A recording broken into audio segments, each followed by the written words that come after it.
नमस्कार दोस्तों, हरे कृष्णा, राधे राधे। होली की बहुत सारी शुभकामनाएं। तो दोस्तों, आज के वीडियो में हम देखेंगे कि किस तरह से हमें घर पर बहुत ही सरल विधि से होलिका दहन कर सकते हैं। तो होलिका की स्थापना कैसे होती है, क्या क्या सामग्री चाहिए और क्या विधि विधान है, इसकी संपूर्ण वीडियो ऑलरेडी चैनल पर मैंने अपलोड किया है। आप लोग चाहे तो इसके पिछले वाले वीडियोस देख सकते हैं। आप देखिए, होलिका जैसे स्थापन किया है तो सवेरे का पूजन होने के बाद इवनिंग में यानी कि शाम के समय हमें होलिका दहन की पूजन करनी है और होलिका दहन करनी है।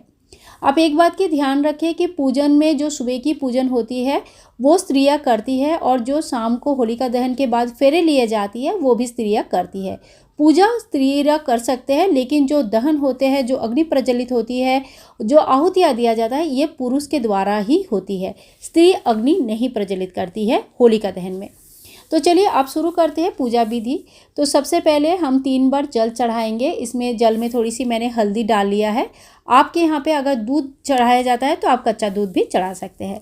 तो इसके बाद देखिए, कलावा स्वरूप वस्त्र चढ़ाएंगे होलिका मैया का नाम लेते हुए, और फिर भगवान को नाम लेते हुए हम आप चाहे तो थोड़ी सी भोग चढ़ाए। अब जो भोग चढ़ाएंगे तो जो भी आपके घर में इस दिन बना है वो सारे भोग आप चढ़ा सकते हैं, खीर पूरी आदि जो भी भोग बना है।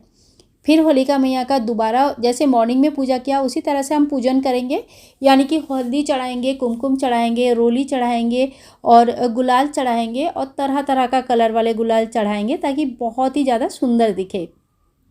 होलिका के अग्नि में समस्त प्रकार के नकारात्मक ऊर्जाएं जो भस्म हो जाता है, और बच्चों का नज़र उतारने के लिए, घर का नज़र उतारने के लिए ये बहुत ही ज़्यादा कारगर उपाय हिसाब से देखा जाता है। तो अब जो है ना, माता को हम भोग चढ़ा दिया, कलावा स्वरूप वस्त्र इत्यादि चढ़ाने के बाद हम धूप और दीप करेंगे।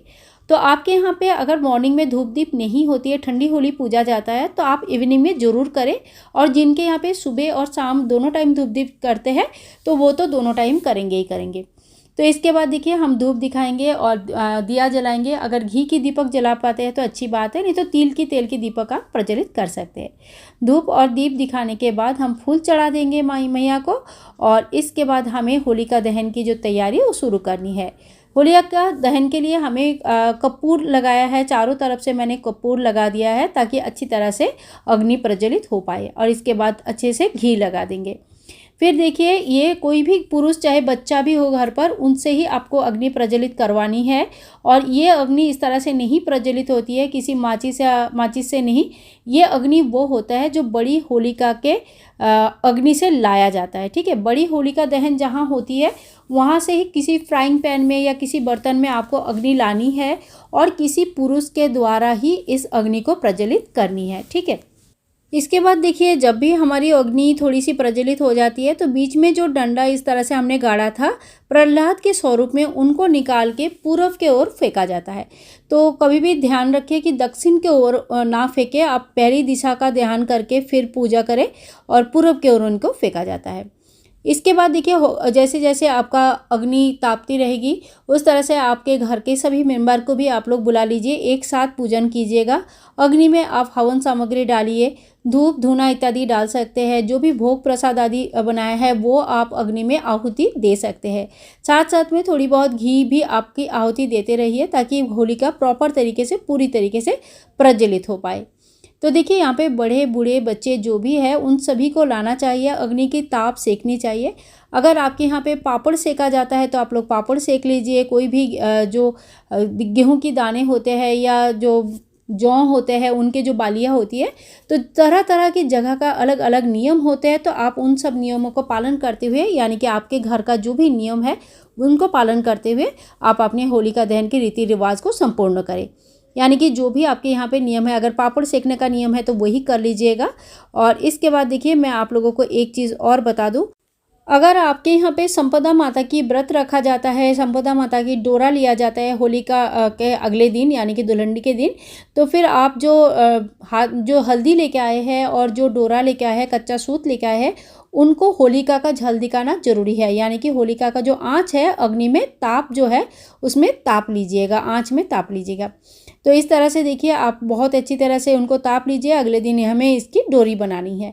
और इसके बाद देखिए, जो भी दक्षिणा वगैरह है आप इसमें रख दीजिएगा, और साथ में जो गेहूं की बाली या तो फिर जो जौ की बाली या चने के बाली लेके रखा है, उन सभी को अग्नि में ताप लीजिएगा। इसको घर में ले जाकर खाया जाता है, तो ये काफ़ी अच्छा माना जाता है। कोई कोई इसको संग्रह करके रख देते हैं और आगे पूजा में इनको काम में लाते हैं। इसके बाद देखिए पूजन जैसे होलिका में हम लोग सब कुछ चढ़ा दिया है, उसके बाद थोड़ी सी सरसों ज़रूर लीजिएगा। सरसों सभी के ऊपर से वार के फिर सरसों यहाँ पे छोड़ दीजिएगा। इससे घर के सभी मेंबर का जो दोष है, मतलब जो ऊपर की बाधाएं है या जो भी नज़र लगा हुआ है, वो सारी चीज़ें भी कहते हैं कि इसमें भस्म हो जाती है। और बीच बीच में आपको घी की आहुति ज़रूर देनी चाहिए, ताकि आपके जो पूरे रीति रिवाज है, जो वो पूरे प्रोसेस है, ये कंप्लीट हो पाए, बीच में अग्नि बंद ना हो जाए। ठीक है, तो अग्नि को प्रज्वलित रखना है। तो देखिए इसी तरह से होलिका दहन हो जाती है, और जब होलिका धीरे धीरे ठंडी होने लगती है तो इसमें फेरे लिए जाता है। तो आप सारी लेडीज़ इस समय एक साथ फेरे लेती है, पूजा करती है, और 5 बार, 3 बार, 7 बार, 11 बार, जितनी भी हो सके उतनी बार फेरे ले सकते हैं। और अगर कहीं आपके पास जगह नहीं है, थोड़ी सी जगह में आप पूजन कर रहे हैं, तो हाथ से जल लेके इस तरह से गोल गोल घुमा लीजिए, जल की छींटा देते हुए, यानी कि जल का एक धारा लगाते हुए, और फिर इस तरह से गोल घुमाने के बाद होली का पूजन हमारा संपूर्ण हो जाता है।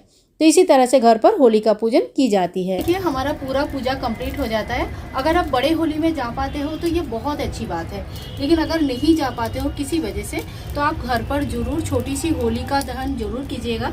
ये जो ताप में, इनके ताप में हाथ सेकना, ये जो इनकी धुआं होता है पूरे घर में जाती है, ये बहुत अच्छा रहता है। प्लस सबके ऊपर से वार के जब हमने जो उपले वगैरह जलाया है, और जो हमने सरसों वगैरह जलाया ना, तो इससे घर की नज़र बिल्कुल उतर जाती है।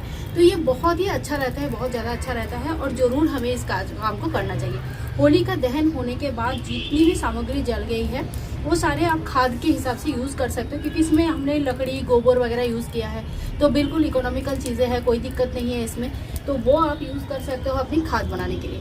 और जो हमने पैसे रखा है, वो दान सामग्री रखा है, वो दान में चली जाएगी। ठीक है, आप चाहे तो इस नारियल को भी इस अग्नि में दे सकते हो। मैंने यहाँ पे एक डेमो वीडियो बनाया, इसीलिए मैंने नारियल को नहीं जलाया इसमें, क्योंकि मैं खुद जब होलिका दहन करूँगी तो ये नारियल को तब मैं चढ़ाऊँगी।